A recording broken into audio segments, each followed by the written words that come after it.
तो शुरुआत करते हैं आज के टॉपिक की, जो चैप्टर नंबर 6 का लिया गया है क्लास 12 से, जिसका नाम है डीएनए पैकेजिंग। तो आप डीएनए सब जानते होंगे, डीऑक्सीराइबोन्यूक्लिक एसिड बोलते हैं। और ये क्या होता है, ये एक प्रकार से आनुवंशिक पदार्थ है जो जीनों को या जो गुणसूत्र है या अपन ऐसे बोलते हैं गुणसूत्र पर जीन बंधे होते हैं जो लक्षणों का निर्धारण करते हैं, ये एक पीढ़ी से दूसरी पीढ़ी के अंदर ट्रांसफर होता है और वो डीएनए के थ्रू होता है। तो अपन आज देखते हुए डीएनए एक कोशिका के अंदर न्यूक्लियस के अंदर फिट रहता है, तो वो किस तरीके से रहता है। तो अपन जो कोशिकाओं का प्रकार देखते हैं, तो डीएनए की जो पैकेजिंग है वो दो टाइप से होगी, एक तो प्रोकैरियोटिक कोशिकाओं में और एक यूकैरियोटिक कोशिकाओं में। तो प्रोकैरियोटिक कोशिकाओं में क्या होता है कि जो सेल है उसके अंदर जो न्यूक्लियस होगा वो अल्प विकसित होगा, और अल्प विकसित केंद्रक के अंदर जो डीएनए होगा वो एक वलयाकार या अपन बोले कि भाई बिना बाइंडिंग के होगा, एक तरीके से बिना बंध बनाए होगा।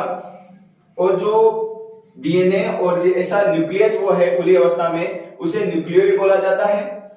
इसमें अल्प विकसित केंद्रक होता है प्रोकैरियोटिक कोशिकाओं में। इसलिए डीएनए की जो पैकेजिंग है या डीएनए के जो खंड है वो नॉन हिस्टोन प्रोटीन से बाइंडिंग करते हैं और एक लूप बनाते हैं। क्या बनाते हैं? लूप। ठीक है, तो ये प्रोकैरियोट्स के अंदर नॉर्मल इतना ही है कि जो डीएनए खंड है वो लूपों के अंदर व्यवस्थित होंगे और जो केंद्रक के अंदर पड़े रहेंगे गुण डीएनए तो वो न्यूक्लियोइड कहलाएंगे। मतलब जो प्रोकैरियोटिक कोशिकाओं में जो केंद्रक पाया जाता है उसे न्यूक्लियोइड कहा जाता है। क्यों कहा जाता है? क्योंकि इसमें केंद्रक झिल्ली नहीं होती। और प्रोकैरियोटिक कोशिकाओं के अंदर केंद्रक झिल्ली मतलब केंद्रक के ऊपर आवरण और जो झिल्ली युक्त कोशिकांग है वो एब्सेंट होते हैं। इसके अंदर केवल और केवल 70S राइबोसोम पाया जाता है। नेक्स्ट बात करते हैं अपन यूकैरियोटिक कोशिकाओं की। तो यूकैरियोटिक कोशिकाओं में जो डीएनए है वो हिस्टोन प्रोटीन से बंधा होता है, पैकेजिंग होता है, और इसे जो डीएनए और हिस्टोन प्रोटीन है इन दोनों को अपन कंबाइन में बोलेंगे क्रोमेटिन। ठीक है, तो ऋणावेशित होता है डीएनए और धनावेशित होती है प्रोटीन। तो इन दोनों में आकर्षण बल होगा जिसके कारण ये बॉन्ड बनाते हैं और बॉन्ड बना के ये न्यूक्लियोसोम बनाते हैं। तो अपन देखते हैं कि जो अपनी हिस्टोन प्रोटीन है उसके कुछ टाइप हैं। ये टाइप है हिस्टोन प्रोटीन के। हिस्टोन प्रोटीन 5 प्रकार की होती है, H1, H2A, H2B, H3 और H4।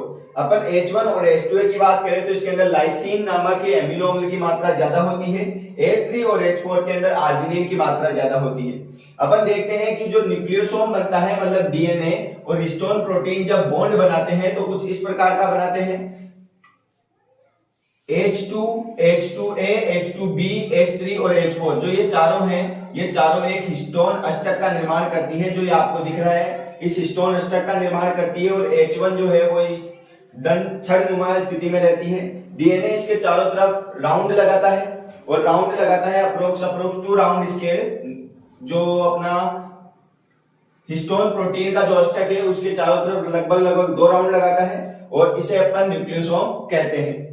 जो हिस्टोन प्रोटीन का संश्लेषण है वो कोशिका चक्र की जो एस फेज है, मतलब एस फेज। अपन ने देखा कि कोशिका चक्र है, कोशिका चक्र के अंदर 2 अवस्थाएं होती है, एक तो एम फेज और एक इंटरफेज, अंतरावस्था बोलते हैं जिसे। और एम फेज को अपन विभाजन अवस्था बोलते हैं। विभाजन अवस्था के अंदर प्रोफेज, मेटाफेज, एनाफेज, टेलोफेज आएगी। अंतरावस्था के अंदर आएगी G1, S और G2। तो जो ये एस फेज है उस एस फेज के अंदर हिस्टोन प्रोटीन का संश्लेषण होता है, निर्माण होता है। डीएनए का भी इसी एस फेज के अंदर निर्माण और संश्लेषण होता है। तो अपन ने देखा न्यूक्लियोसोम क्या होता है कि डीएनए में जो अपन देखते हैं कि जो हिस्टोन प्रोटीन है वो एक अष्टक का निर्माण कराती है और अष्टक के चारों तरफ डीएनए राउंड फॉर्म में लगाता है और ये एक मोतियों की माला जैसा बनाता है। इसे अपन बोलते हैं बडिंग फेज। ये अपन को बर्ड्स की तरह दिखाई देगा, एक चेन बनाएगा मोतियों की माला जैसी। ठीक है, नेक्स्ट अपन बात करते हैं क्रोमेटिन की। तो क्रोमेटिन 2 प्रकार के होंगे, हेटेरोक्रोमेटिन और यूक्रोमेटिन। जो गहरे रंग से अभिरंजित होंगे उन्हें हेटेरोक्रोमेटिन बोलेंगे और यूक्रोमेटिन जिन्हों कम रंग से अभिरंजित होंगे। अपन यूक्रोमेटिन की बात करें तो यूक्रोमेटिन सक्रिय होंगे और जो हेटेरोक्रोमेटिन है ये आनुवांशिक पदार्थ आनुवांशिक रूप से अक्रिय होंगे। तो आई होप आप लोगों को समझ में आया होगा। अपना डीएनए पैकेजिंग एक बार दोबारा रिवाइज कर लेते हैं।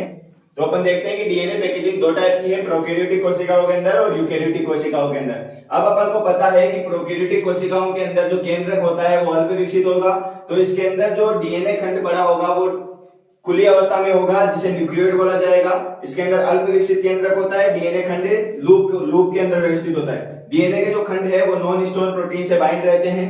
नेक्स्ट बात करते हैं अपन यूकेरियोटिक कोशिकाओं के अंदर। तो यूकेरियोटिक कोशिकाओं के अंदर डीएनए हिस्टोन प्रोटीन से जुड़ा हुआ होगा। डीएनए ऋणावेशित होता है और जो हिस्टोन प्रोटीन है वो धनावेशित होती है। ये दोनों बाइंड करती हैं और बाइंड करके क्रोमेटिन बनाती है। अपन हिस्टोन प्रोटीन की बात करें तो हिस्टोन प्रोटीन 5 टाइप की है, H1, H2A, H2B, H3 और H4। H1, H2A, H2B, H3 और H4। जो H1, H2A और H2B है इसमें लाइसिन की मात्रा ज्यादा होती है और H3 और H4 के अंदर आर्जिनिन की मात्रा ज्यादा होती है। ठीक है, तो जो H2A, H2B, H4, H3 और H4 ये जो चारों हैं ये हिस्टोन अष्टक बनाती है और हिस्टोन अष्टक के चारों ओर डीएनए वृत्ताकार कक्षा के अंदर चक्कर लगाता है या इसको जोड़ के रखता है कि उसके चारों तरफ कुंडलीनुमा संरचना बनाता है। H1 एक दंडनुमा संरचना होती है। इन दोनों को अपन कंबाइन में न्यूक्लियोसोम बोलते हैं। न्यूक्लियोसोम एक प्रकार से क्रोमेटिन का हिस्सा है। क्रोमेटिन को अपन दो प्रकार से डिवाइड करते हैं, हेटेरोक्रोमेटिन और यूक्रोमेटिन। हेटेरोक्रोमेटिन अक्रिय होते हैं आनुवांशिक रूप से और यूक्रोमेटिन सक्रिय होते हैं आनुवांशिक रूप से। जो हिस्टोन प्रोटीन और डीएनए का जो संश्लेषण है वो कोशिका चक्र की एस अवस्था में होता है। ठीक है।